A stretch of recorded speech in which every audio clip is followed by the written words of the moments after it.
What's the greatest threat to wildlife? I think the greatest threat to wildlife is humans, because their activities sometimes endanger their population and habitats. Is it worth preserving wildlife? Yes, it is, because we need the balance between wildlife, nature, and human being. We cannot live without each other.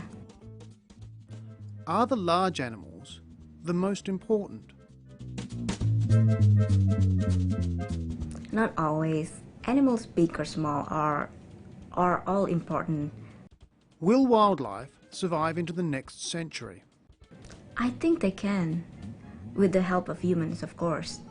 We need to balance things, that what we take from the nature we have to get back. For example, if we cut down trees, then we need to plant another one. Can zoos help save wildlife? Yes, the zoo can help save wildlife. It can raise awareness for people about wildlife, and they can help breed the threatened animals. Can wildlife adapt to cities? No, I don't think wildlife can adapt to the cities. They have their own space, their own environment, and it's not fair to them or even to humans if they live in the city. It's not their habitats. There are no right or wrong answers. The examiner is just listening to your level of English.